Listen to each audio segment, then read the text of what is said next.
Amen. Je voudrais que vraiment cette église comprenne que la loi de l'honneur, elle est très importante. Honorer ceux à qui vous devez l'honneur, c'est extrêmement important. C'est quelque chose d'extrêmement important. Je vais prêcher, bien sûr, sur le passage. C'était la première fois que j'entendais quelqu'un prêcher ce passage-là. De cette manière, c'était ton père qui l'avait prêché. Et cette nuit, quand je préparais ce message, je me souvenais un peu de ce qu'il avait dit. Et je pensais à lui, je disais, Seigneur, je sais qu'il est auprès de toi, mais il nous a laissé des paroles. Et ce matin, je te vois, je loue Dieu. Je vais prêcher sur le psaume 23. Amen. Alléluia. Le psaume 23. Ce psaume que nous connaissons tous. Amen. Et je voudrais nous demander quelque chose. La sœur tout à l'heure, elle parlait de Zachée qui est descendu du sycomore. Parfois nous avons entendu 5000 prédications sur ce passage. Je ne vais pas prêcher aussi bien forcément que ceux que vous avez entendus, mais je voudrais qu'avec humilité, vous puissiez recevoir ces quelques mots et surtout l'angle dans lequel je souhaite prêcher ce psaume 23. Amen. C'est un psaume qui est célèbre parce qu'il a fait du bien à beaucoup d'entre nous. À qui est-ce que ce psaume a fait du bien? Une fois au moins, l'Éternel est mon berger, je ne manquerai de rien. Amen. Mais vraiment ensemble, que Dieu nous enseigne ce soir d'une autre manière, qu'il nous donne un autre angle et que cela puisse nous faire du bien. Je vais d'abord lire jusqu'au verset 5, je vais lire tout le psaume d'ailleurs. Est-ce qu'on peut se tenir debout pour lire la parole, s'il vous plaît? Cantique de David. L'Éternel est mon berger, je ne manquerai de rien. Il me fait reposer dans de verts pâturages. Il me dirige près des eaux paisibles. Il restaure mon âme. Il me conduit dans les sentiers de la justice à cause de son nom. Quand je marche dans la vallée de l'ombre de la mort, je ne crains aucun mal, car tu es avec moi. Ta houlette et ton bâton me rassurent. Tu dresses devant moi une table en face de mes adversaires. Tu oins d'huile ma tête et ma coupe déborde. Oui, le bonheur et la grâce m'accompagneront tous les jours de ma vie et j'habiterai dans la maison de l'Éternel jusqu'à la fin de mes jours. Amen. Amen. Pouvez-vous vous rasseoir? Que Dieu vous bénisse. Alléluia. Vous savez, lorsqu'on lit ce passage, lorsqu'on lit cette écriture,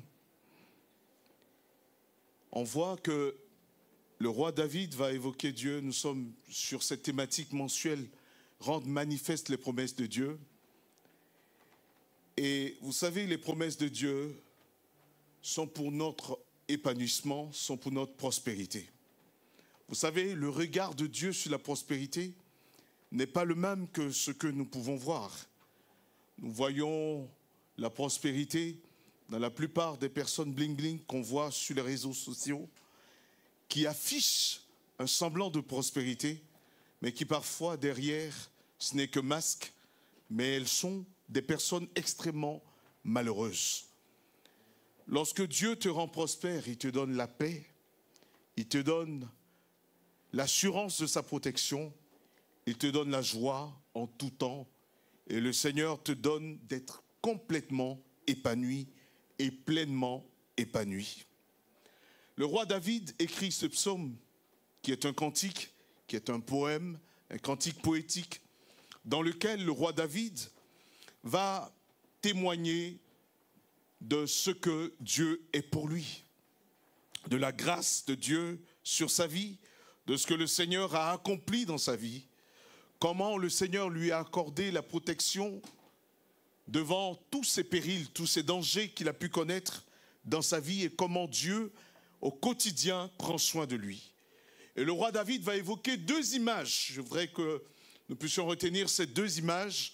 La première image, c'est l'image du berger, de l'Éternel comme un berger. Et la seconde image que le roi David va utiliser, et sur laquelle nous n'insistons pas souvent, c'est l'image de Lot. Lot, c'est celui qui reçoit des invités, Lot généreux, qui dresse une table devant les adversaires de David, qui dresse une table et qui invite David à sa table.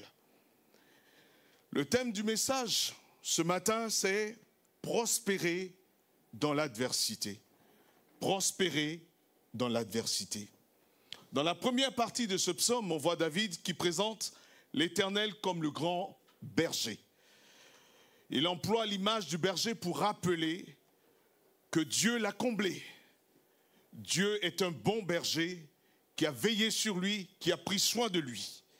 Et il va utiliser cette métaphore du roi berger, du grand roi berger qui est notre Dieu. Et c'était une image commune au Moyen-Orient au temps de David, qu'on utilisait pour parler des fonctions de direction, de quelqu'un qui dirige, qui conduit, quelqu'un qui a un leadership, qui a une responsabilité. On utilisait cette image pour dire que cette personne tenait bien ses responsabilités. On parlait de lui comme un bon berger. Et David avait compris, de roi qu'il était, d'homme qu'il était, que le meilleur des bergers, c'est l'Éternel des armées. On retrouve dans plusieurs passages de la Bible cette même image du berger qui est donnée.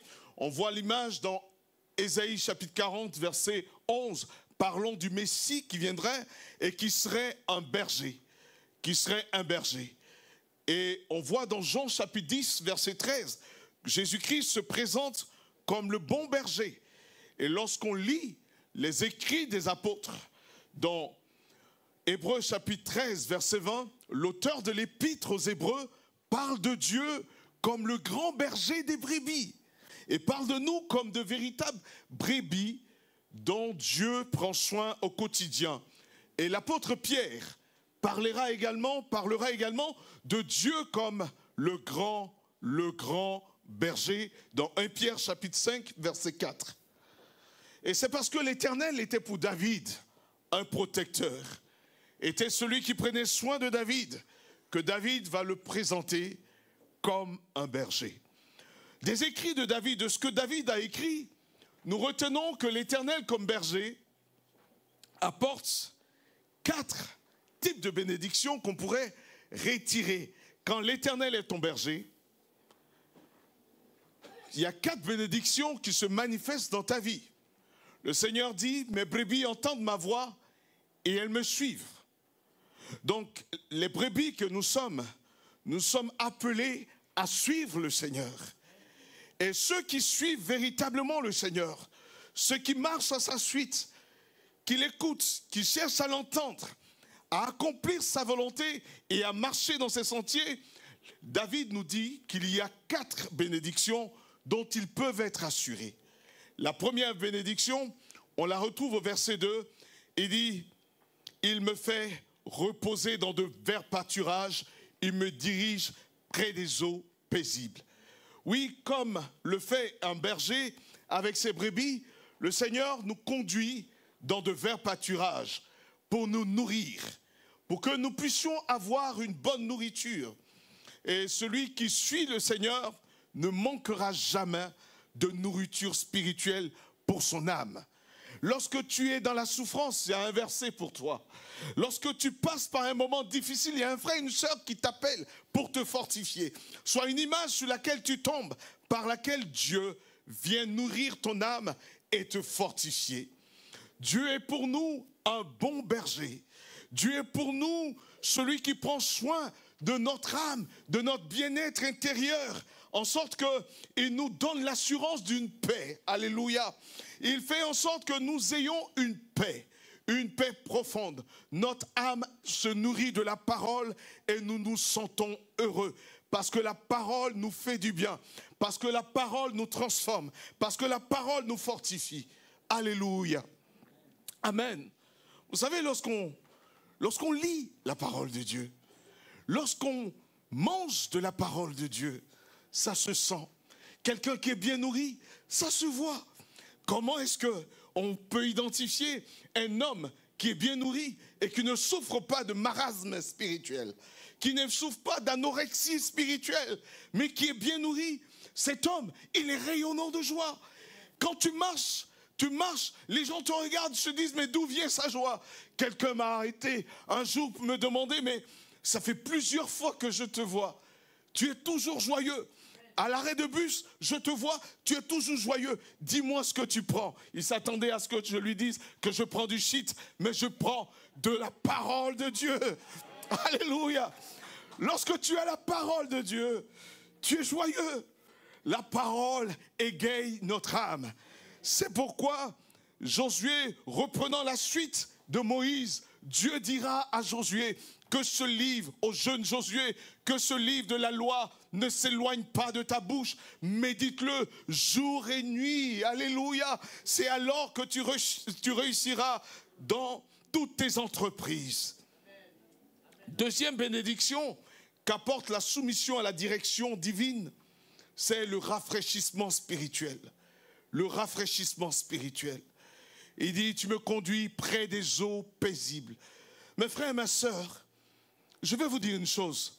Il y a une paix que Jésus donne qu'on ne peut pas trouver ailleurs. Jésus nous dit, je vous donne ma paix, non pas comme le monde vous donne la paix. Il y a la paix de ce monde. La paix de ce monde est conditionnée. Elle est conditionnée par un équilibre amoureux. Elle est conditionnée par des émotions. Elle est conditionnée par les circonstances. Un compte bancaire qui est bien rempli. Des amis, des cercles d'amis qui t'aiment bien. Des gens qui mettent des likes à tous tes Instagram, tes posts Instagram. Le monde nous conditionne de cette manière. Mais puisque l'homme n'est pas stable, lorsque les hommes nous tournent le dos, nous sommes déstabilisés. Parce que nous fonctionnons au gré des circonstances, au gré des événements, au gré des situations. Mais lorsque Jésus-Christ te donne la paix, quelles que soient les saisons, que les saisons soient difficiles ou pas, la paix est garantie. Tu es dans la joie, ton âme est épanouie et tu n'as pas peur du lendemain, car le lendemain aura soin de lui-même. La paix de Dieu ne varie pas au gré des circonstances. Elle ne fluctue pas. Elle est à l'image de Dieu lui-même. Elle est invariable. Elle n'a aucune ombre de variation. Elle est stable. Elle ne diminue pas, elle ne croît pas. Mais elle est toujours au niveau le plus élevé. Lorsque tu as la paix de Dieu, mes frères et mes sœurs, la paix de Dieu, quelles que soient les circonstances, le calme envahit ton cœur. Mais cette paix, elle est également liée au fait que Dieu nous pardonne. Dieu est un maître bon. Alléluia. Jésus est le maître parfait, le maître bon. Lorsque tu arrives à lui, ce qu'il fait, c'est qu'il t'enlève le poids de la culpabilité. Tu n'es pas coupable. Il te déclare non coupable. Dans Romains chapitre 8, verset 2, la Bible dit maintenant, il n'y a plus aucune condamnation pour ceux qui sont unis à Jésus-Christ. Jésus nous a libérés du poids de la condamnation. Tu n'as plus à souffrir de l'avortement que tu as commis par erreur, de tes erreurs passées. Mais Jésus-Christ enlève le poids de tes erreurs. Il est le bon berger. Pourquoi il prend soin de nous? La Bible dit, David dit, à cause de ton nom. Il est le berger qui fera en sorte que son nom ne soit pas exposé. Il prendra soin de toi afin que professant son nom, on ne puisse pas livrer son nom à la honte. Parce que tu dépends de lui. Tu as de la valeur. Donc si il ne prend pas soin de toi, les gens qui regardent vont dire, mais Désiré, il va à l'église, mais le mec, c'est un peu dur pour lui. Donc Jésus va prendre soin de toi, afin qu'on ne livre pas son nom à l'ignominie. La Bible déclare que sa renommée s'est accrue par l'accomplissement de ses promesses. D'âge en âge, ton Dieu est fidèle. Amen. Et il prendra soin de toi. Il ne t'abandonnera pas parce qu'il est Dieu. Amen. Amen. La troisième bénédiction dont David parle, quand il parle du roi berger, c'est que la direction de Dieu nous montre toujours le bon chemin, le chemin de la justice. Il me conduit dans les sentiers de la justice. Dans les sentiers de la justice. Dieu te conduit dans la justice. Il te conduit dans la vérité de sa parole. Il ne te conduira jamais dans les petites choses, dans les bails louches, dans les petits bails louches, les coins louches. Mais Jésus t'enverra à la lumière. Amen. Il t'enverra dans la justice. Il t'enverra dans des choses pures, dans des choses claires. Il t'enverra dans sa justice. Le Seigneur est fidèle. Amen. La semaine, nous disions que le dimanche dernier, on parlait de la vérité qui triomphe toujours. Oh, la vérité de Dieu triomphe toujours. Quel que soit, puisque nous avons l'assurance que nous marchons avec la vérité et qu'il nous conduit dans la justice. Il nous aide à marcher selon sa parole et il nous transforme pour que nous ne soyons plus sous la domination du péché. Nous sommes déclarés justes devant Dieu. Sache que Dieu prend soin de toi. Et quatrième, ce n'est pas encore notre thème, hein. Je n'ai même pas encore touché. La quatrième bénédiction dont bénéficie celui qui se laisse diriger par Dieu, c'est la protection divine. Quand je marche dans la vallée de l'ombre de la mort, je ne crains aucun mal. Amen. Ta houlette et ton bâton me rassurent. Vous savez, le bâton, le berger s'en sert pour diriger, certes, mais il s'en sert également pour défendre les brebis.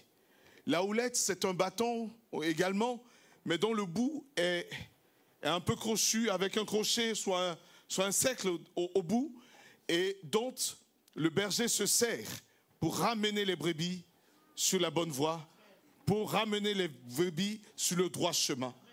Et cela nous rassure parce que le Seigneur nous garde. Il nous fait éviter des dangers. Il nous fait éviter des situations difficiles. Vous savez, on ne voit pas le monde secret. Nous ne voyons pas le monde spirituel. Mais Jésus nous guide et il nous oriente.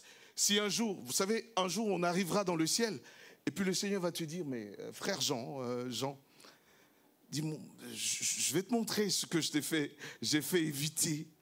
Comment j'ai pris soin de toi.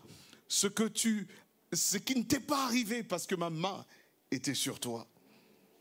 Amen. Le Seigneur nous protège et il n'abandonne jamais son peuple. Hébreux 13, verset 5. La deuxième image, ça c'est ce que nous savons. Amen. Je n'ai rien dit encore.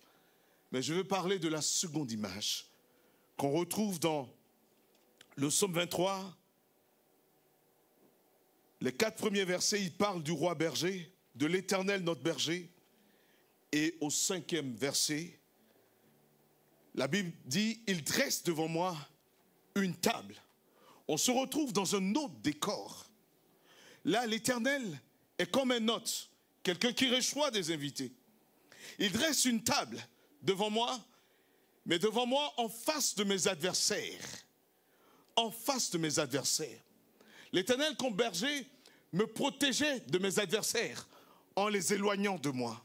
En faisant en sorte qu'ils ne m'atteignent pas, qu'ils ne viennent pas vers moi et que je n'aille pas vers eux. Comme berger, il me dirige, il fait en sorte que l'ennemi ne puisse pas m'atteindre, que je ne puisse pas l'atteindre.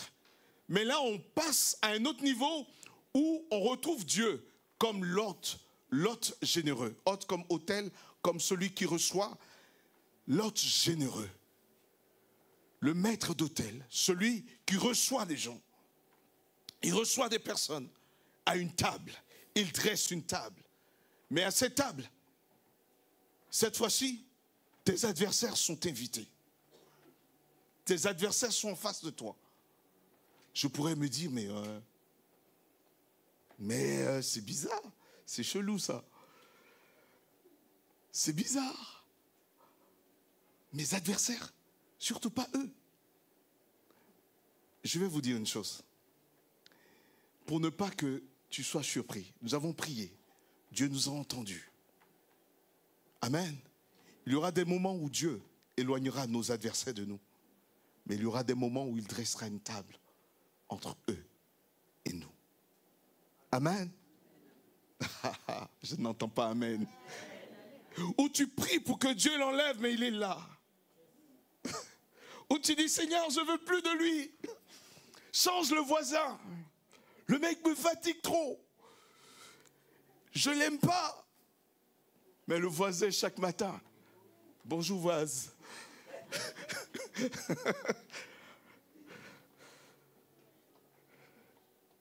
Ou ceux qui te font souffrir sont autour de toi, sont avec toi. La table est dressée. Tu es assis à la table. Dieu est là. Et l'ennemi est là. Dis avec moi, prospérer dans l'adversité. Amen. Nous trouvons cette salle de festin. Le Seigneur est là. Ce qui montre que tout est sous contrôle. Tout est sous contrôle. Le Seigneur gère l'affaire. Mais lorsque nous regardons devant, c'est nos adversaires que nous voyons. Mais nous ne voyons pas celui qui est au-dessus. Nous oublions l'autre. Parce que nos ennemis sont en face de nous. Mais je vais te dire une chose. Quand Dieu n'éloigne pas tes ennemis, qu'il les met en face de toi, il y a un but. Dis à quelqu'un, il y a un but. Alléluia. Prospérer en face de tes adversaires. Vous savez, il y a deux manières de regarder cette situation. On peut regarder cette situation comme un poids, comme une charge émotionnelle trop dure à porter. On peut voir cette situation comme une situation contraignante et terriblement difficile. Vous savez, voir tout le temps le visage de la personne qui te fait souffrir et qui t'attaque, ce n'est pas facile. C'est pas parce que j'ai le micro, je vais dire c'est facile. Hein. Alléluia, parce que parfois quand on a le micro, on est Superman. Mais je ne suis pas Superman, moi. Amen. Je suis désolé, mais je ne suis pas Superman. Moi aussi, parfois quand ça m'est arrivé, ça a été dur, ça a été difficile. Mais avec les années, je me souviens, une année, je souffrais parce que j'avais quelqu'un dans mon voisinage qui me faisait souffrir, qui me mortifiait. C'était tellement dur. J'ai jeûné, j'ai prié de la mauvaise manière. Je vais vous montrer comment on prie de la mauvaise manière. Seigneur, frappe-le! Je suis en train de te... Ah, il y a des gens qui disent, oh, il m'a vu. Il m'a vu. Frappe-le. Seigneur, frappe, que la malédiction descende dans sa maison. Mais tu vois que le mec, il prend du poids. Ça va.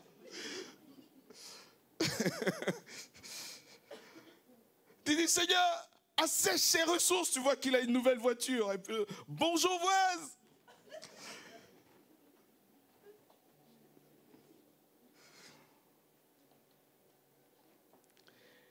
Et Dieu a un but quand il le fait. D'abord, ce que nous devons comprendre, c'est que Dieu aime nos ennemis. Alléluia. Que Dieu a nos ennemis sous contrôle. C'est lui qui reçoit.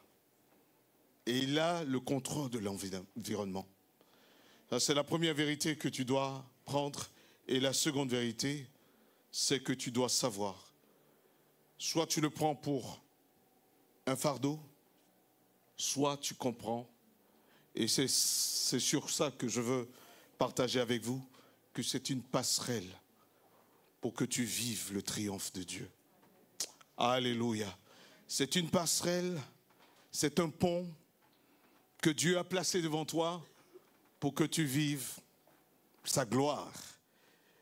Et que cette gloire, tu ne sois pas le seul à voir.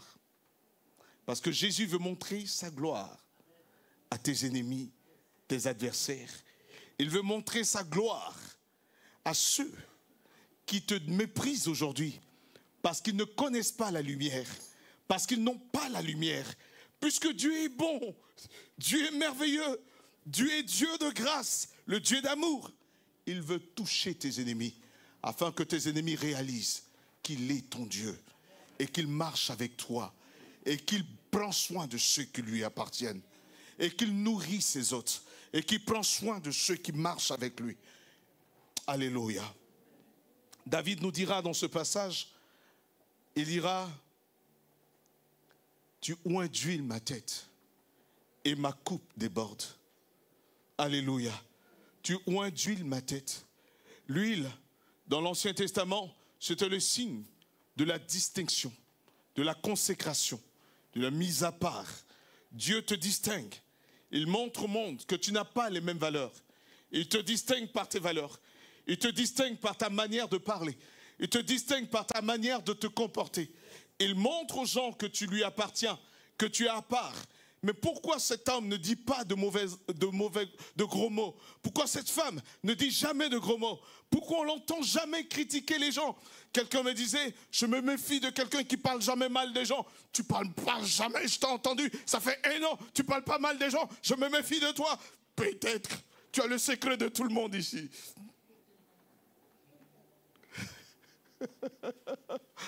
Alléluia. Dieu veut te distinguer. L'onction, c'est la distinction.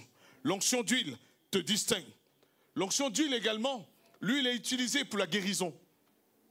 Quand tes ennemis vont t'affliger, cette même huile qui a servi à te distinguer va guérir tes blessures. Cette même huile sert à guérir tes blessures et à prendre soin de toi. Dieu guérira tes blessures et il prendra soin de toi. Amen. Là, Dieu traite les conséquences. Dieu gère la fin des choses. Mais au milieu, comment Dieu agit? Et je voudrais qu'on analyse un peu, on va faire un aller-retour entre la vie de David et la vie de l'apôtre Paul. L'apôtre Paul nous parle dans 2 Corinthiens chapitre 11.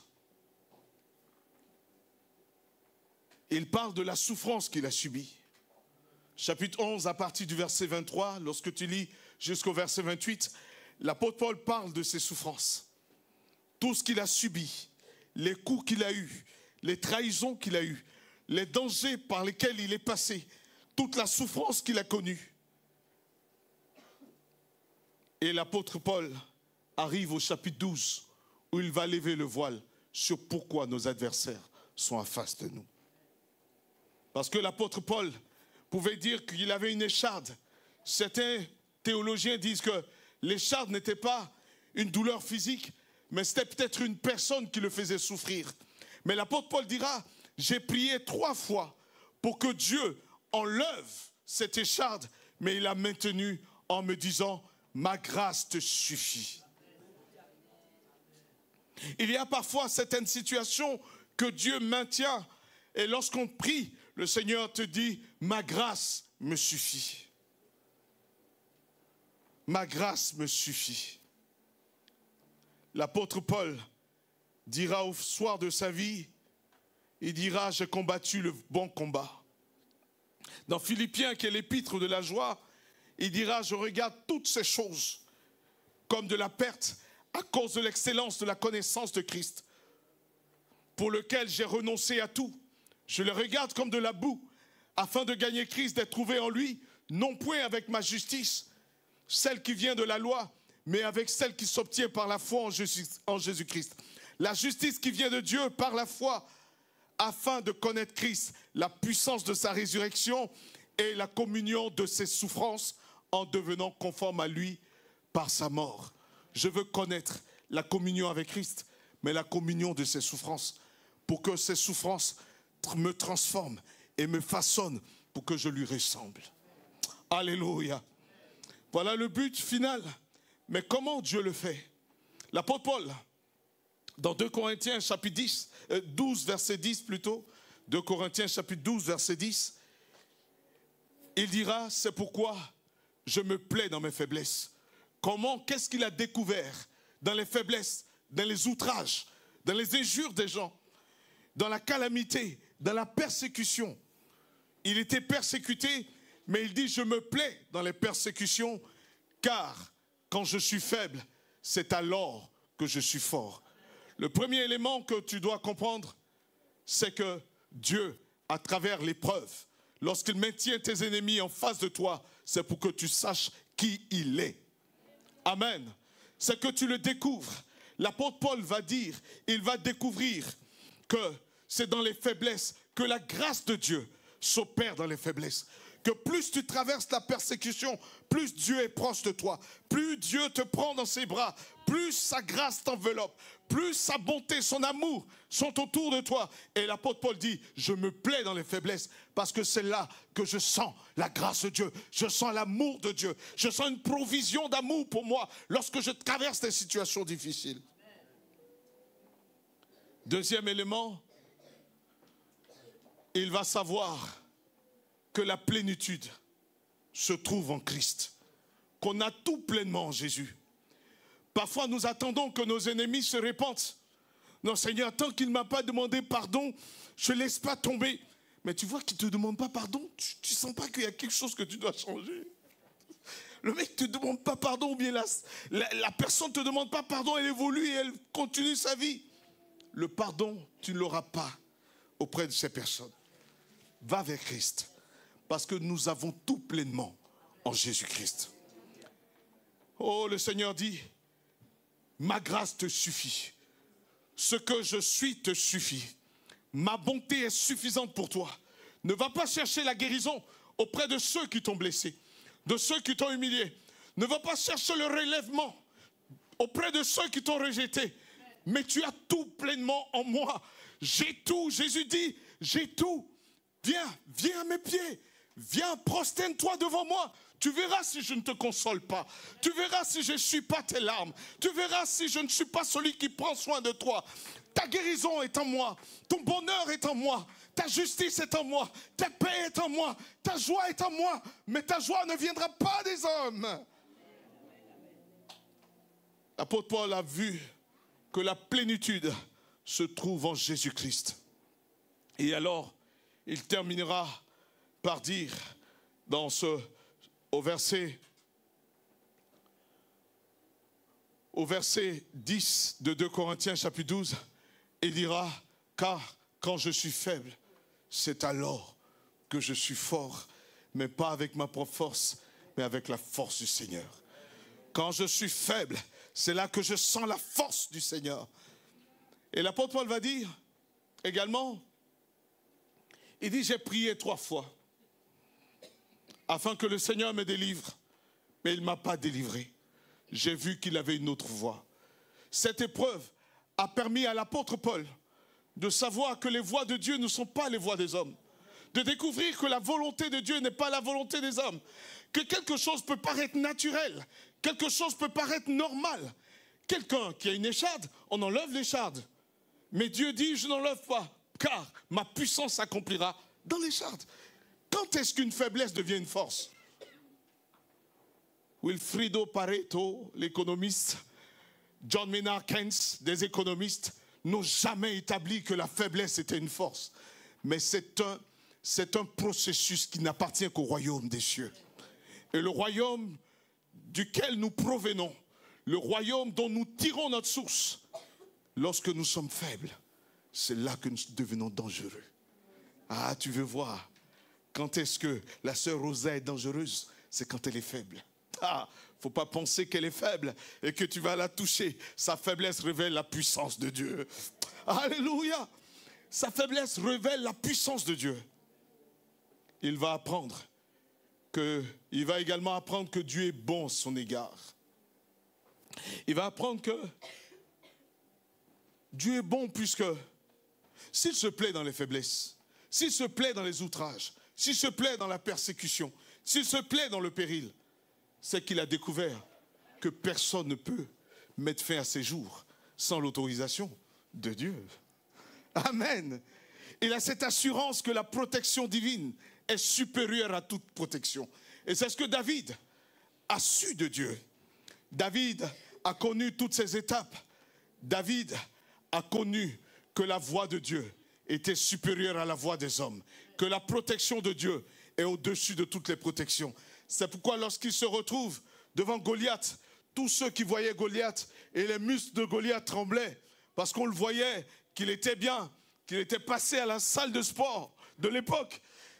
Mais le petit frêle David avait l'assurance de la puissance de Dieu, que Dieu l'avait investi d'une puissance, que Dieu est avec lui. Christ en nous, c'est l'espérance de la gloire, que la puissance de Dieu s'accomplit dans la faiblesse. Lui qui n'avait pas pu supporter l'armure de Saül, quand on a mis l'armure de Saül sur lui, il n'arrivait pas à marcher, tellement il était faible.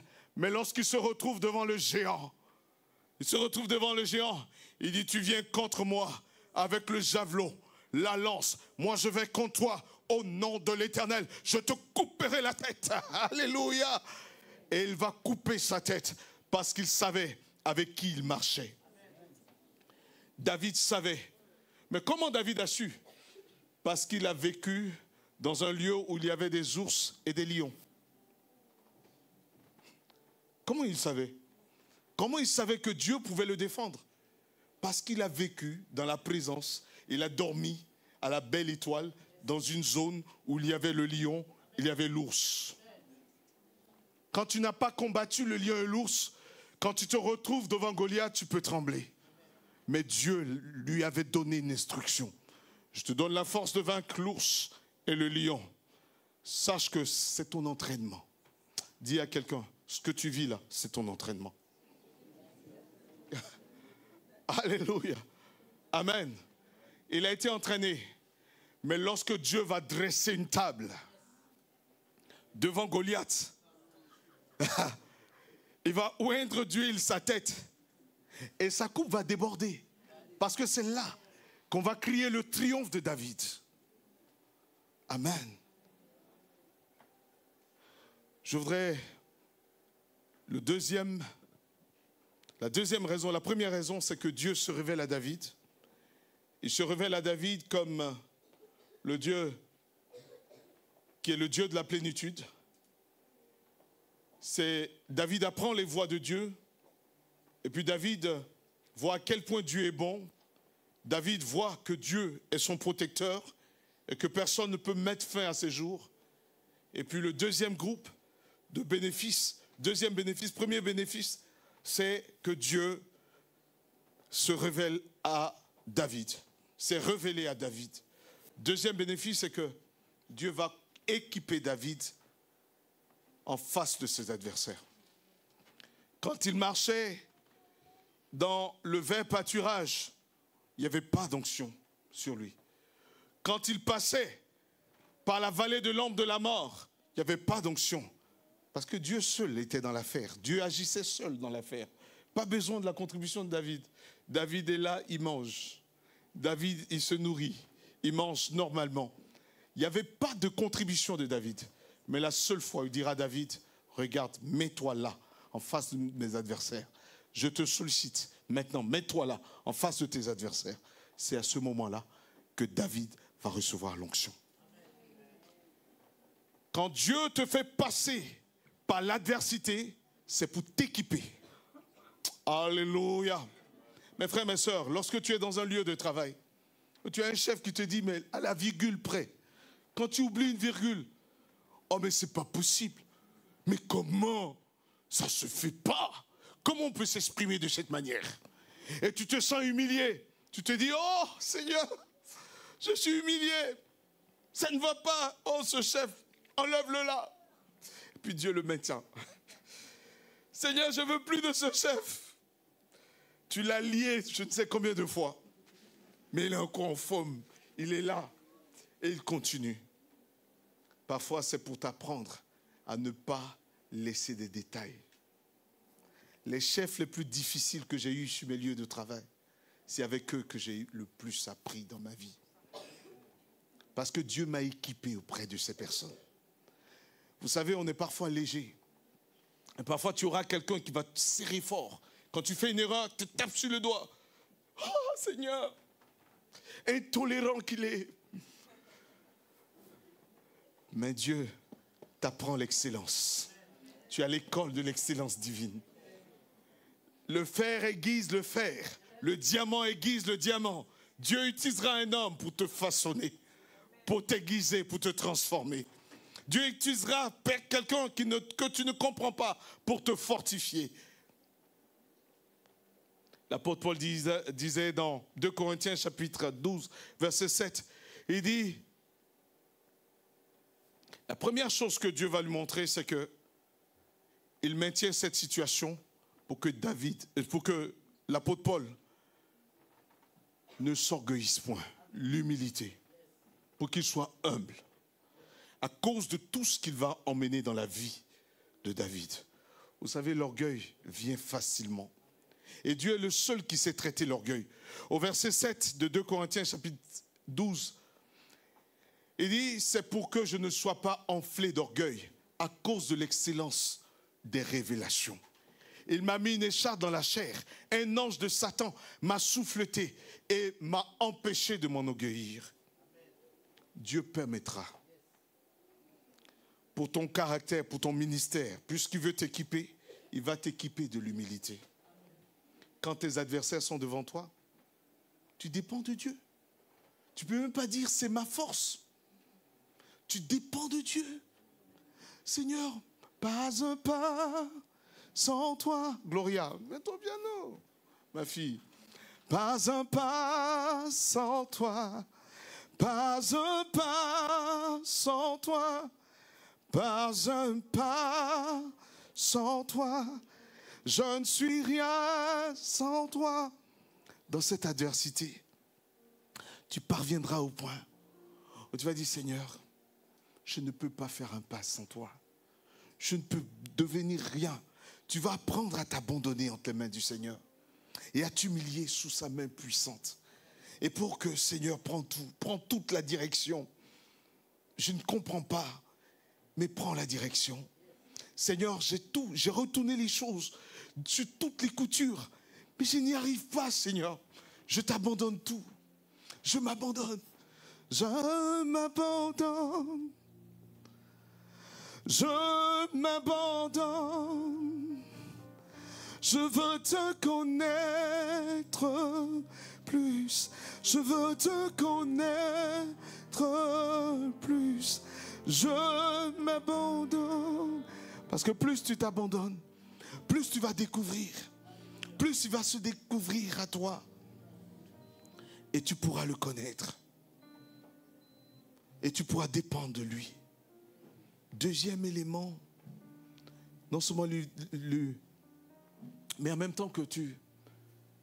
Deuxième élément important dans le ministère, c'est la joie. La joie. Dis à quelqu'un la joie. Vous imaginez si je viens ici. Alléluia. Toi-même, tu vas me consoler. Vous savez, quand je commençais le ministère, une fois, je suis allé prêcher dans une église et en partant, j'étais mal dans mon cœur. J'étais tellement mal. Et puis, je devais prêcher. Et puis, j'ai prêché ce jour-là. Mais je ne savais pas que j'étais en train de transmettre l'état de mon âme, en fait. Et puis, à la fin, je me suis dit, bon, j'ai bien prêché. Les gens m'ont écouté, tout ça. Et puis, à la fin, on m'a tendu des mouchoirs, tout ça. Ça va aller. Ça va aller. Je dis, mais je communiquais le message. Je me dis, ça va aller. Ça va aller. Il faut que le serviteur de Dieu respire la joie du royaume. Et c'est pour que ta joie ne défaille point. Pour que ta joie, ton bonheur, ne souffre d'aucune imperfection. La joie dans l'adversité. L'apôtre Paul, après avoir vécu tout cela, écrira l'épître de la joie, l'épître aux Philippiens. Je voudrais te conseiller de le lire si tu veux être dans la joie. La lettre aux Philippiens, c'est l'épître de la joie. Et il dit, j'ai éprouvé une grande joie. Philippiens 4, verset 10. J'ai éprouvé une grande joie dans le Seigneur, de ce que vous avez pu enfin renouveler l'expression de vos sentiments pour moi. Vous y pensiez bien, mais l'occasion vous manquait. Ce n'est pas en vue de mes besoins, mais il dit, j'ai été dans une grande joie. Ce vieil homme pouvait dire, j'ai été dans une grande joie. C'est dans cette joie que le Seigneur t'appelle. Une joie qui ne dépend pas des hommes, ne dépend pas de ton compte bancaire. Dieu prend soin de toi. Amen. Je dis, Dieu prend soin de toi. Il prend soin de ta famille. Tes enfants sont dans ses mains. Amen. Ne t'inquiète de rien. Que ton cœur ne se trouble pas. N'aie pas peur. Il est avec toi. Il ne peut pas te lâcher. Amen. Apôtre Paul dit, c'est pourquoi je me plais. C'est-à-dire, même dans la faiblesse, je me réjouis. Dans la détresse, je me réjouis. Et je me sens fort. Ah! Vous imaginez quelqu'un cerné par ses ennemis et qui dit, je suis fort, fort, oui, plus que vainqueur, par le sang de Jésus. Je suis fort, fort, oui, plus que vainqueur, par le sang de Jésus, mon sauveur. Ah, mais la sœur, elle chante ça, mais moi, si je passe par la situation, par ce qu'elle traverse, je ne peux pas chanter ça. D'où lui vient sa joie? D'où lui vient son bonheur? Ma sœur, dis-moi, est-ce que tu prends quelque chose? Non, je ne prends rien. J'ai ma Bible. Ah bon? Ta Bible dit quoi? Et tu peux témoigner. Il prend soin de moi. Il prend soin de moi. Une bénédiction également, c'est que le Seigneur renforce l'impact du message que nous donnons aux gens. Tu veux prêcher l'évangile, tu prêches l'évangile. Mais quand tu passes par le verbe pâturage, cela ne suffit pas pour que ton témoignage soit puissant. Vous savez, lorsqu'on passe, puisque Dieu t'a oint en face de tes adversaires, donc ton message a plus d'impact. Quand tu parles d'amour, les gens sont touchés. Parce que, persécuté, tu as pu pardonner. Amen. Quand tu parles d'amour, ça touche les gens parce qu'il y a une onction que tu reçois de Dieu. Parce que tu as pardonné aux autres. Parce que tu es passé par là. Mais quelqu'un qui ne connaît pas ça et qui donne un message superficiel, ça ne touche pas les cœurs. Vous savez, je bénis Dieu en visitant les églises. Parfois, j'entends des gens me dire, il y a 10 ans, il y a 5 ans, je t'ai entendu prêcher. Tu as prêché sur telle chose. Il y en a même qui te disent, tu as fait 2 points. Tu dis, ah, moi j'ai fait 2 points. Mais le message est resté. Pourquoi? Parce que tu es passé par le feu.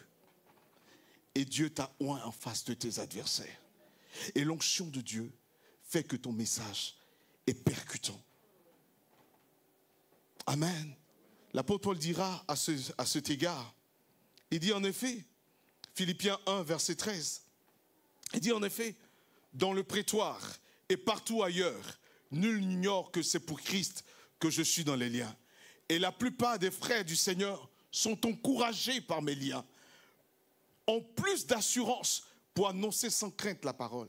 Quand on voyait la vie de l'apôtre Paul, des gens avaient envie d'annoncer l'évangile à cause de tout ce qu'il a pu vivre et pour lesquels il a pu tenir. On avait envie les gens étaient encouragés par lui.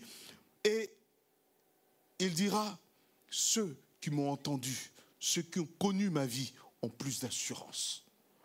Et quand tu prêches, les gens ont plus d'assurance. Lorsqu'il va parler au soldat romain, le soldat romain sera touché parce que cet homme-là était passé par des temps difficiles. Le Seigneur utilise ces situations pour que nous devenions des consolateurs. Alléluia. Quand tu as vécu une situation, tu peux consoler les gens qui traversent cette situation. Alléluia. Vous savez, parfois, nous constatons même un petit message. Tu appelles quelqu'un, tu lui dis bonjour. Le Seigneur me met à cœur de t'encourager. La personne, toute la semaine, tu vois la personne est debout. Ah, pasteur, tu m'as appelé. Oh là là, je suis encouragé. Mais vraiment, c'est Dieu qui t'a dit de m'encourager. Mais tu as dit une seule fois. Je dis quoi? J'ai rien dit. Non, tu as dit ce qu'il fallait. Mais les gens sont encouragés. Partout où tu arrives, quand tu parles, des gens qui sont blessés sont consolés par toi. Il y a une onction. Et enfin, quand Dieu dresse une table en face de tes adversaires, c'est pour que tes adversaires voient le triomphe. Qu'ils voient l'huile couler sur ta tête. Qu'ils voient que ta coupe est débordante. Que tu prospères. Que tu réussis. À la fin, ta coupe va déborder. Amen. Les gens verront la gloire de Dieu sur ta vie. L'adversité fait prospérer. Si tu n'as pas connu d'adversité, Jésus lui-même a connu l'adversité. Il a connu des difficultés, mais sa souffrance a donné. Aujourd'hui, nous parlons de lui. Plus d'1,5 milliard chrétiens dans le monde, chaque dimanche, se réunissent pour louer le nom du Seigneur Jésus. Parce qu'il n'a pas reculé devant la croix. Parce qu'il a souffert l'ignominie. Parce qu'on a craché sur son visage. Parce qu'il a tenu ferme. Il a dit, Seigneur, si tu peux éloigner cette coupe, si tu peux éloigner cette adversité, si tu peux éloigner ces problèmes, je suis dans une affaire qui est trop dure. Si tu peux l'éloigner, mais le Seigneur lui a dit, il dit non, le Seigneur terminera lui-même, non pas ce que je veux, mais ce que tu veux. Et il ira à la croix, il va mourir à la croix. Et par sa mort à la croix, aujourd'hui, nous parlons de sa mort en dansant. Nous nous réjouissons de sa victoire à la croix. C'est comme ça que l'on parlera de tes victoires. Tes triomphes vont traverser des générations. On parlera de toi comme un héros de la foi, une héroïne de la foi. On parlera de toi comme quelqu'un qui a laissé des traces. Dis avec moi, je laisserai un héritage. Alléluia. Vous savez, je vais terminer par ça. Nous sommes en train de proclamer l'accomplissement des promesses de Dieu. Il y a des promesses qui se cachent dans l'adversité. Alléluia. Dieu cache, nous sommes en train d'ouvrir les portes des promesses à chaque fois. Depuis le début de la semaine, à chaque fois nous touchons des clés qui permettent de toucher certaines promesses de Dieu. Amen. Et la clé d'aujourd'hui, c'est quoi? L'adversité. Vendredi, nous avons vu la clé du pardon. Amen. La clé du laisser tomber, du pardonner. Nous avons vu la clé aussi de la présence de Dieu. Amen. Nous avons vu la clé de la présence de Dieu, c'est-à-dire de marcher avec le Seigneur, vivre sa présence. Nous avons vu la clé aussi de la persévérance. La clé de la persévérance. Et aujourd'hui, nous voyons la clé de l'adversité. Les voies de Dieu ne sont pas nos voies. L'adversité fait fuir. L'adversité est terrible, mais il y a des trésors dans l'adversité. Amen. Dis avec moi, je prospère, même dans l'adversité. Au nom de Jésus. Amen. Amen. Je voudrais que tu retiennes deux choses en lisant ce psaume, si ça peut t'apporter quelque chose de nouveau. Ne lis pas seulement la partie « L'Éternel est mon berger », mais lis aussi « L'Éternel est l'hôte spécial, l'hôte généreux, qui dresse une table en face de mes adversaires. » Souviens-toi de cela. Il dresse aussi une table en face de mes adversaires. Lorsque David est sorti de là, David va faire une proclamation et nous allons faire cette proclamation. David va faire une grande proclamation. Quand il sort, tu oins d'huile ma tête et ma coupe déborde. Il termine par une grande proclamation. Il dit, oui, le bonheur et la grâce m'accompagneront tous les jours. Pas seulement quand je traverse le pâturage. Amen. Quand je suis avec le roi berger. Amen. Mais quand je suis avec le roi hôte qui me reçoit en face de mes adversaires, tous les jours, même en face de mes adversaires, que ce soit loin de mes adversaires, protégé par Dieu, pour ne pas que je tombe dans leur piège, mais que ce soit également que Dieu les maintienne devant moi, le bonheur et la grâce m'accompagnent tous les jours. Les jours de l'adversité, les jours sans adversité, quoi qu'il en soit, pour toutes les saisons de ma vie, le bonheur et la grâce m'accompagnent. Le bonheur et la grâce m'accompagnent. Et ce bonheur et cette grâce ne sont pas circonstanciels. Et il dit une dernière chose. Puisque c'est dans la maison qu'il m'a placé, j'habiterai dans cette maison. Puisque c'est là qu'il a terminé. J'habiterai dans cette maison. Je serai son hôte. Alléluia. Ah, si c'est moi, j'ai dit non, je préfère le vert pâturage. Il faut choisir entre les deux. Le vert pâturage ou la maison? Hein? Le vert pâturage ou la maison? Mais David conclut en disant, j'habiterai où? C'est là que la table est dressée. Tu veux toujours habiter là? Mais David, il finit par dire, c'est là qu'éclate le triomphe. C'est là qu'éclate la gloire de Dieu. C'est là que la gloire de Dieu visite les méchants. C'est là que Dieu sauve les méchants. C'est là que Dieu touche le cœur du méchant. C'est là que Dieu peut renverser les situations. Le monde entier attend la révélation des fils de Dieu. C'est pourquoi reste dans la maison. Amen. Dans la maison et non dans le verbe, non seulement dans le verbe pâturage. Tu seras dans le verbe pâturage, mais demeure dans la maison. Dans la maison, il te sert la nourriture. Il te sert de l'eau à boire que tu as dans le verbe pâturage. Amen. Il te sert la nourriture de l'eau. Amen. Tu as la fraîcheur de sa maison. Tu as la lumière de sa présence. Tu as l'amour du Père qui se manifeste dans la maison. Demeure dans la maison. Et la maison, c'est attaché à Jésus-Christ. Dis avec moi, personne ne me séparera de lui. Tu es là. Donne-moi la gamme. Amen. Est-ce qu'on peut chanter ensemble? Je voudrais qu'on se lève. Mais avant cela, je vais présenter mon invité. J'ai un invité spécial. J'ai passé 2 ans à Abidjan. J'ai été accueilli dans une église où on a pris soin de moi. Vraiment une église merveilleuse, magnifique. Donc, il y a un jumelage. Donc, tous ceux qui viennent à Paris, ils viennent ici. Les frères de l'église qui viennent à Paris, ils passent par ici. Ceux qui vont, le frère Éric Bemo, c'est là-bas, il fait ses cultes aussi. Amen. Donc, nous avons une église sœur en Côte d'Ivoire. C'est El Shama. Et nous avons un frère qui est un chantre, qui est l'une des colonnes d'El Shama. C'est le frère Jean. Je voudrais t'inviter ici. Vraiment, je veux bénir le Seigneur pour ta vie. Amen. Il va vous saluer. J'ai voulu qu'il chante. Il me dit, pasteur, ma voix, ma gorge, le froid m'a... Que le Seigneur vous bénisse. Le Seigneur vous bénisse. Je commence mes propos par ça parce que je me rends compte que vous aimez le Seigneur. Parce que je suis quitté à Paris 12e. J'ai vu comment c'est éprouvant de se rendre à l'église dans le froid, avec les transports. Vous êtes là ce matin et les places sont complètes. Vraiment que le Seigneur soit béni. Merci beaucoup. Je suis Jean Bébou, je viens d'Abidjan comme le pasteur a dit. Je suis dans l'église El Shama.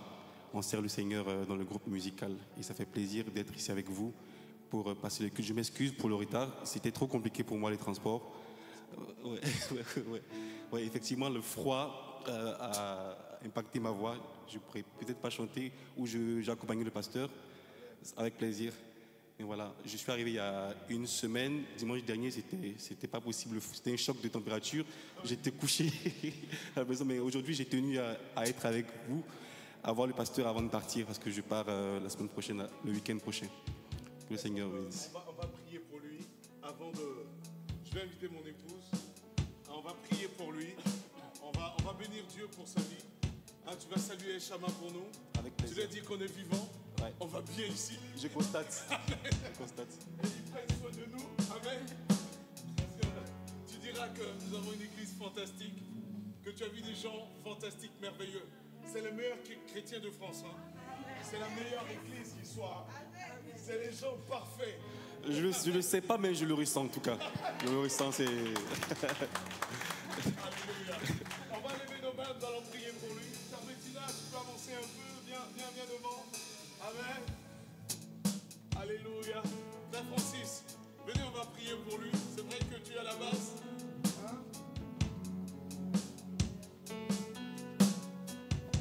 On va prier, on va bénir Dieu pour sa vie. On va prier que Dieu le garde, qu'il le protège, que dans ses défis, l'Éternel soit le socle de sa vie, le soutien de son âme. Amen. Et puis voilà, les frères, l'un après l'autre, nous levons nos mains. Les frères, l'un après l'autre. D'abord, ma femme va commencer, elle va te bénir. Et puis ensuite, les frères. Père éternel, nous voulons te dire merci. Merci pour la vie de ton serviteur. Seigneur, c'est toi qui as pressé ses pas jusqu'ici. Et Seigneur, tu avais prévu ce moment depuis le conseil de ta volonté. Et nous te disons merci parce que depuis cette semaine, tu l'as gardé. Quelle que soit la température, tu as été avec lui. Seigneur, nous voulons bénir sa vie. Seigneur, tu connais ses défis. Tu sais pourquoi il est là, Seigneur, en ce moment, Seigneur. Et nous croyons que tu marches avec lui, Seigneur, tous les jours de sa vie.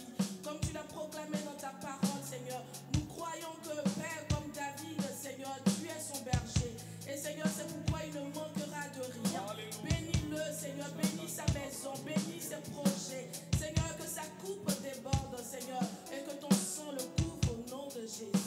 Amen. Oh, éternel Dieu, miséricordieux, Papa. Merci pour ta présence dans ce lieu, Papa. Merci pour la présence de ton serviteur dans ce lieu, Papa. Tu n'es pas un Dieu de hasard, Père. Tu l'as mené ici, Papa. Tu sais pourquoi, Papa. C'est pas pour rien, Père. Tu connais ses projets, tu connais ses défis, Papa. Le thème de ce mois, c'est les promesses. Oh, Père, Papa, je déclenche maintenant toutes les promesses que tu as dans sa vie, Père.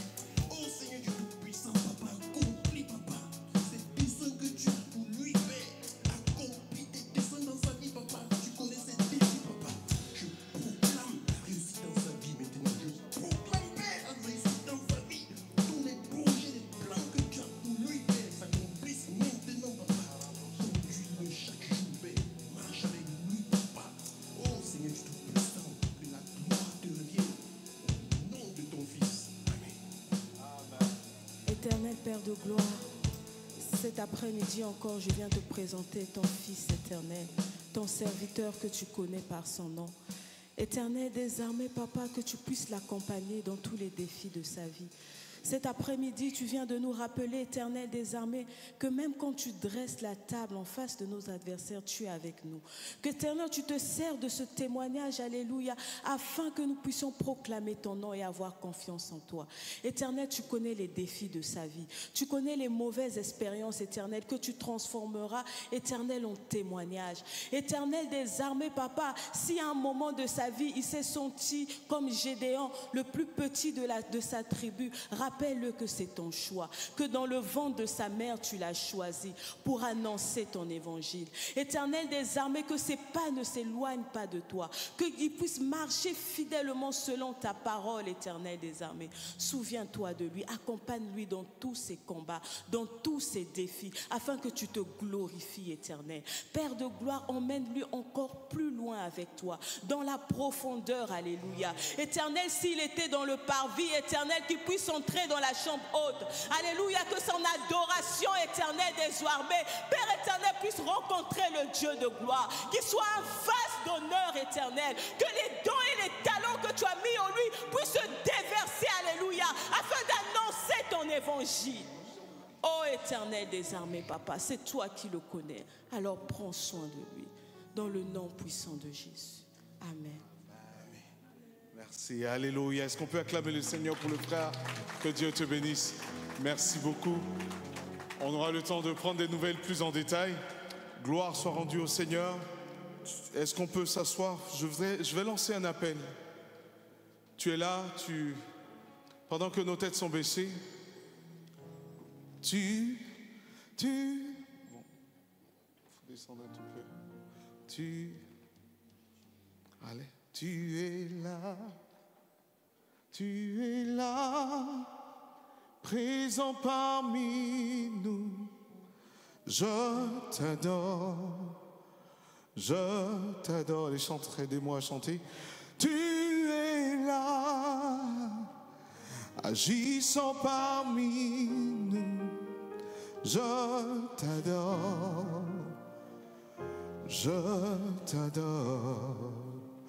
Tu es là, présent parmi nous. Je t'adore. Tous ensemble, tu es là. Tu es là. Dis-le encore, peuple. Plus fort. Chante avec nous. C'est une proclamation, tu es en train de proclamer quelque chose. Tu proclames une vérité.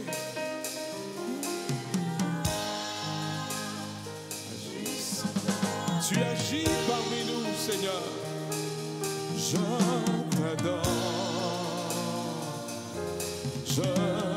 Encore une fois, tu es là, présent parmi nous. Je t'adore.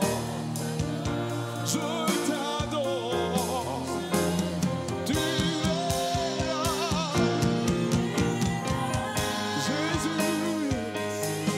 Agissons parmi nous.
tu es là,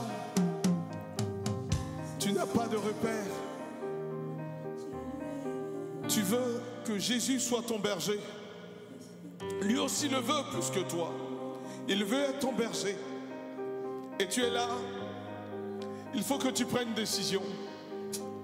Tu n'as pas encore donné entièrement ton cœur au Seigneur. Et ce matin, en entendant cela, en entendant cette parole, tu as décidé de faire le pas.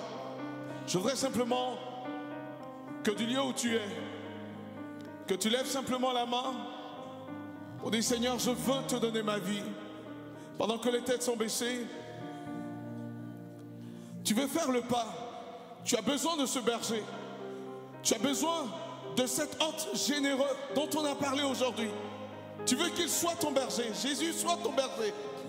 Qu'il prenne le contrôle de ta vie. Lève simplement la main. Si tu es là et tu ne l'as pas encore fait, lève simplement la main. Et pendant que tu as levé la main, je voudrais simplement que tu fasses un autre pas, un pas de foi. Sors des rangs. Viens devant. Nous allons prier pour toi. Viens devant. Viens devant. Sans rien retenir.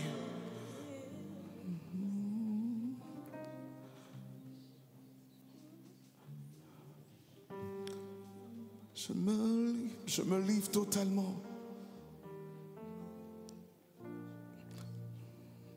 Je me livre totalement au Seigneur. Je me livre totalement. Tu peux m'utiliser. Sors des rangs, viens, sans aucune timidité. Tu veux le faire totalement, viens devant. Oh Seigneur, je me livre totalement. Tu veux, viens devant, viens, viens. Jeune homme, jeune fille, tu veux prendre une décision, viens devant, n'hésite pas. Oh Seigneur, je me livre totalement. Tu veux m'utiliser. Me voici devant toi. Ma vie est entre tes mains. Tous mes rêves, mes projets, je les place entre tes mains. Je me livre totalement. Je lance l'appel encore. Je lance l'appel. Jeune fille, n'hésite pas, viens devant. C'est un lieu de rencontre. Viens devant. Ne compte pas le nombre d'années. Ne dis pas il y a longtemps. Il y a longtemps. Viens devant. Viens devant. Je vois des gens qui hésitent encore. Prends cette décision. J'ai besoin de toi comme berger, Jésus. Viens devant, viens devant. J'appelle encore. Je me livre totalement. Oh Seigneur, je me livre totalement. Tu peux. Je me donne à toi, Seigneur. Viens devant. Tout ce que j'ai à toi, je te donne tout, Seigneur. J'insiste. Tout ce que j'ai à toi, sans rien retenir, sans rien retenir. Je lance encore l'appel. Vous savez, c'est très important. Zachée est descendu du sycomore. Il faut que tu prennes une décision. Viens maintenant. Laisse la honte. Viens maintenant. Laisse la timidité. Viens maintenant. Sans rien retenir. Sans rien retenir. Sans rien retenir. Je dis oui. Oui.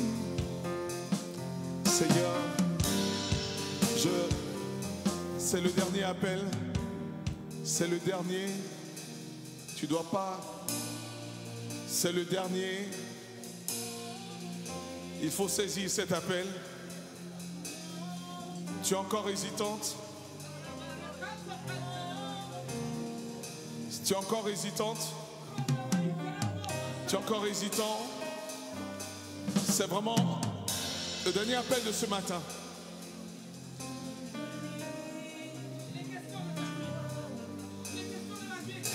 Écoute cette parole.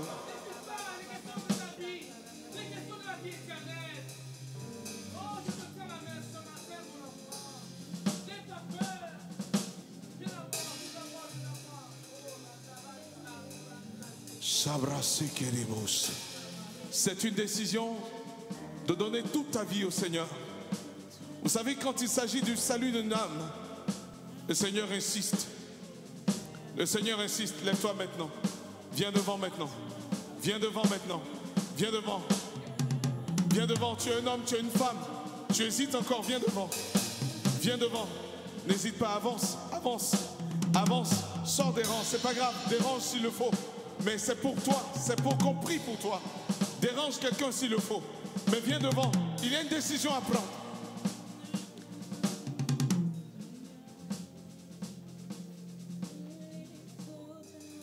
Tu peux naître de nouveau, tu peux tout.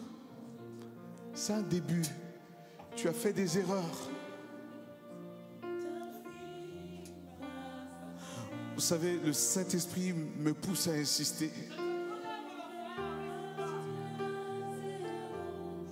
Et repartir à zéro avec Jésus.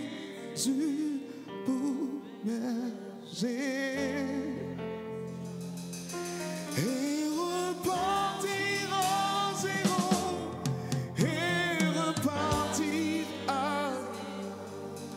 avec Jésus. Levez vos mains. Je vais prier pour vous. Seigneur, c'est un temps de décision. Seigneur, de même que tu t'es présenté comme le berger, je te confie tes enfants. Seigneur, ce que tu veux, c'est qu'on soit vrai devant toi. Et ils veulent être vrais devant toi. Et je veux te rendre grâce pour leur vie. Dites avec moi, Seigneur Jésus, je rentre à nouveau dans ta bergerie. Accueille-moi. Je ne veux pas me tenir sur le seuil, mais accueille-moi. Tu es le bon berger. Tu es le grand berger des brebis. Et c'est à toi que je veux donner ma vie. C'est à toi que je veux livrer mon avenir. Car dans ta maison, j'ai l'assurance que personne ne peut me détruire. J'ai l'assurance d'avoir la vie, d'avoir le bonheur et la grâce dans ta maison.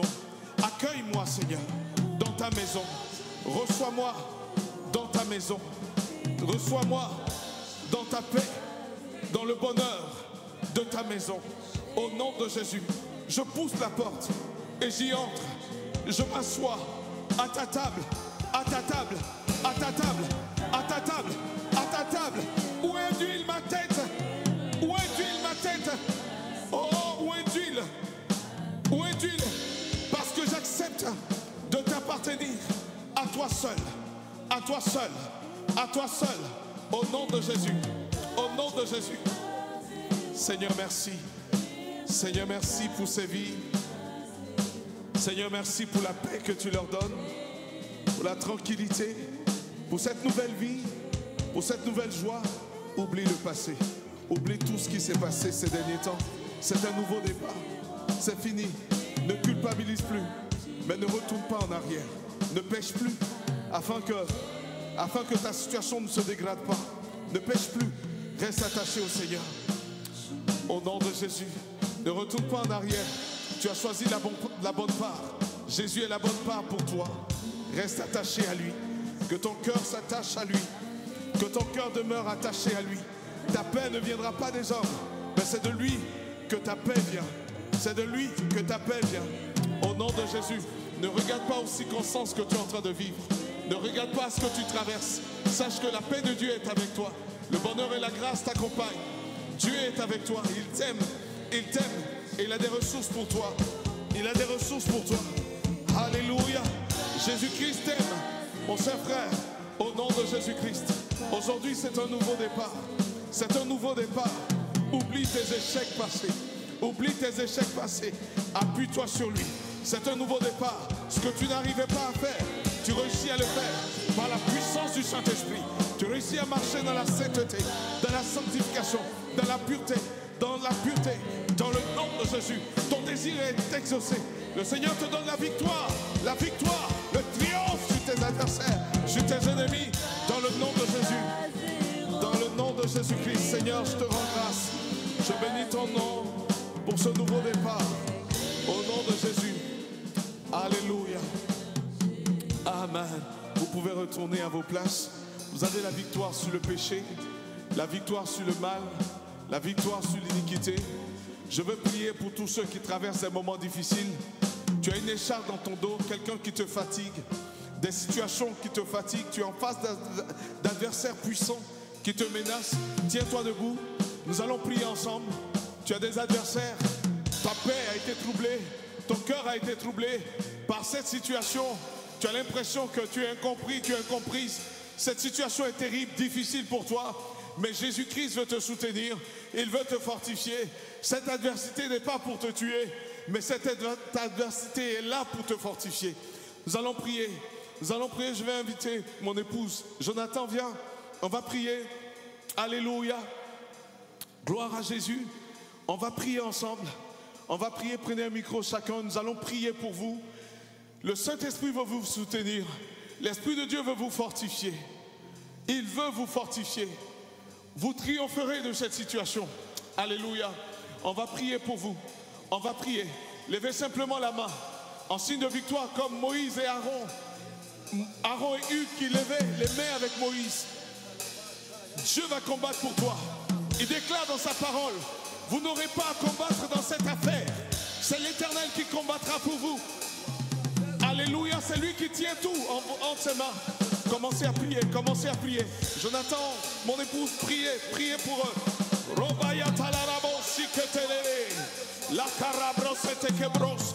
Pendant que tes mains sont levées, le Saint-Esprit veut te soutenir. La puissance de Dieu veut descendre sur toi. Des gens sont en train de vivre. Quelque chose de nouveau. Rabaraba, sekerebros. L'onction de Dieu est en train de descendre pour te fortifier, pour te fortifier, pour te fortifier. Le Seigneur touche tes mains, il touche tes mains, il touche tes mains. Il est en train de toucher ton cœur pour te fortifier. La kanabayandere brosiketekaya, la rabrositeke brosa, les katalarabas. Continue à prier, continue. Dis Seigneur, fortifie-moi, fortifie-moi. Donne-moi de compter sur toi, de m'appuyer sur toi.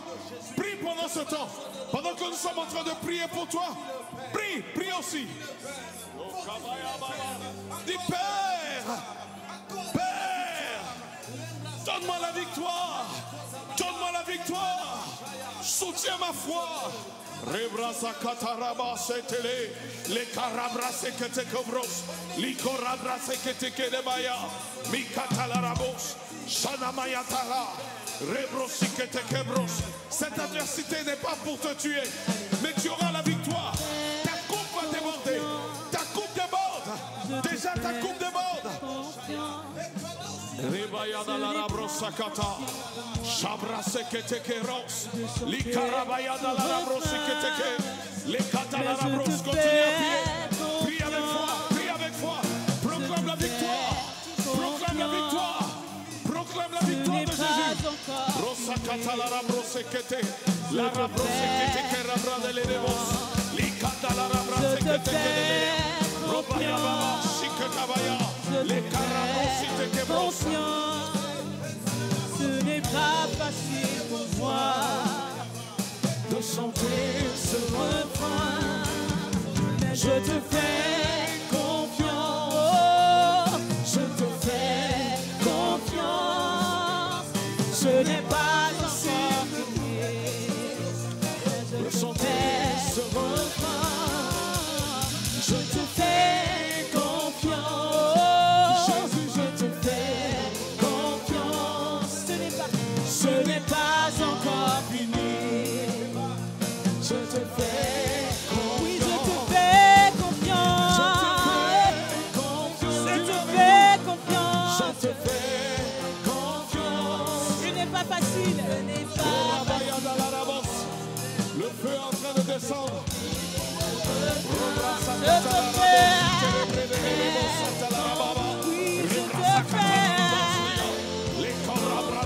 Ce n'est pas encore fini. Pas encore. Continue à prier, continue à prier. Jésus, je te fais confiance. Je te fais. Déclare avec moi. Je te fais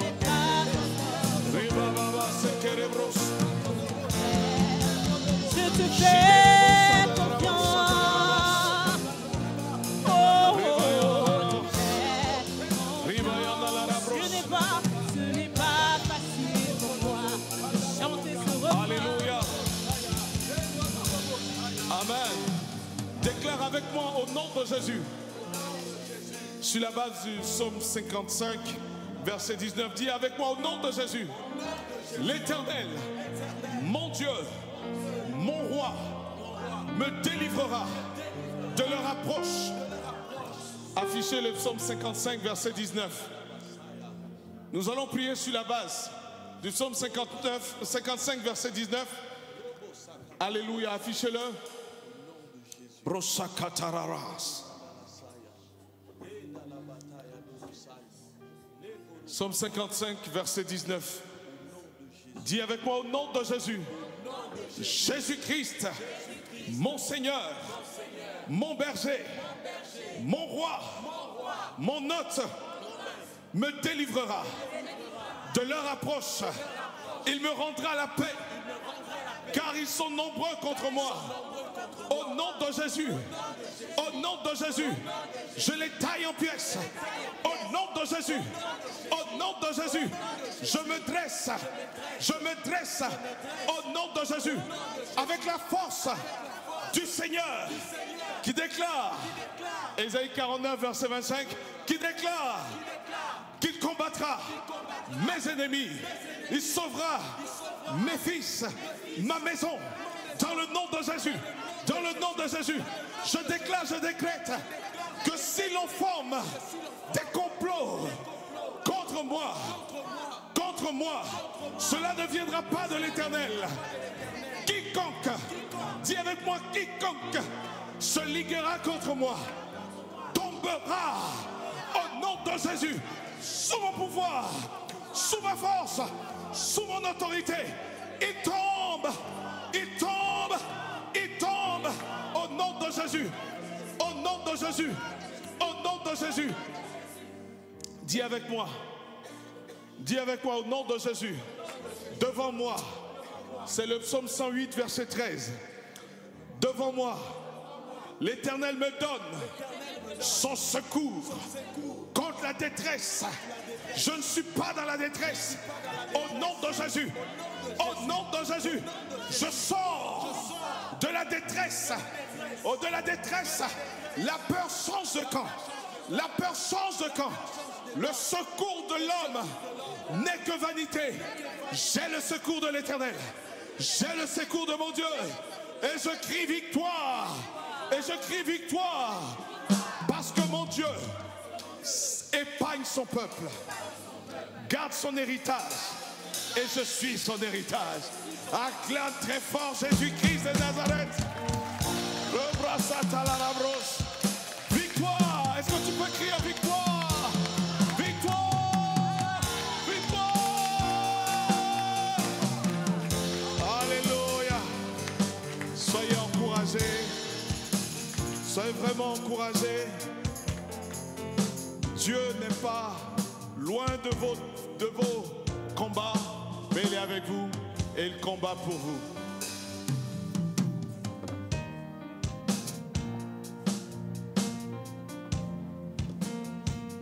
Amen. Merci beaucoup, pasteur, pour ces deux paroles. Merci à tout le monde. Mais nous allons nous lever, tenir debout et prier pour la fin. Et je prie le Seigneur que cette semaine qui commence, qu'il vous donne la force pour le jeûne de prière. Il ne nous reste qu'une seule semaine. Tenez bon, soyez forts. Et je pense qu'à la fin se trouve une récompense pour chacun. Nous allons prier le Seigneur, lui recommander cette semaine qui s'annonce. Demander au Seigneur de nous garder, de nous préserver, de nous donner aussi surtout la force pour continuer et terminer notre moment de jeûne et prière. Nous avons eu notre temps de prière pour ceux qui veulent souffler un peu. Hein. On a eu le temps de prière. Vous pouvez souffler dès que vous rentrez chez vous. Vous pouvez prendre quelque chose, un repas. Mais vraiment, nous continuons demain. Vraiment, nous serons là en train de prier. Vous devez savoir que les choses du Seigneur, c'est la disposition qui compte. Alléluia. Que Dieu vous fortifie. Je sens déjà de grandes victoires dans la vie de l'Église, dans la vie de chacun d'entre vous. Et ça va continuer. Ça va continuer de gloire en gloire. Dire à quelqu'un, toi, c'est de gloire en gloire. Amen. Toi, c'est de gloire en gloire. Amen. Que Dieu nous bénisse ensemble. Amen.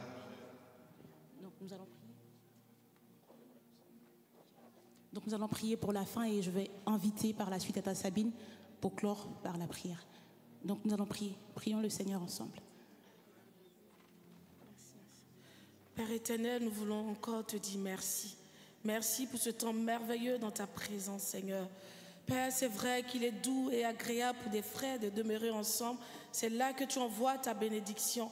Et encore ce matin, tu nous as donné encore une clé des secrets de ta bénédiction. Parce que tu es sur le point de nous faire du bien. Parce que tu as décrété nous faire du bien en 2024.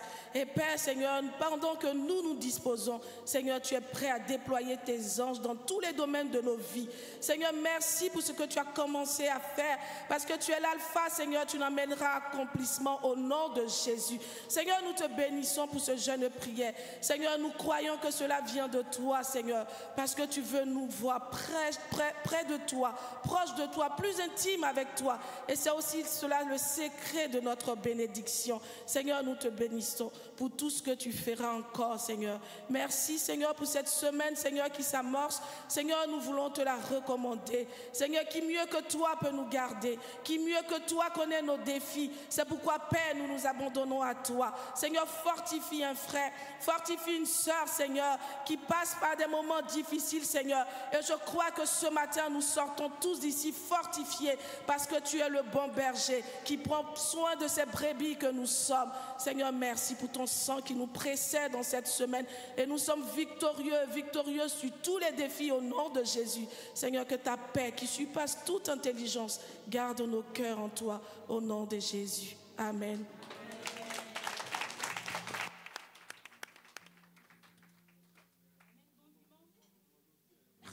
Bon dimanche. N'oublie pas de saluer au moins une personne avant de partir. Au moins une personne avant de partir.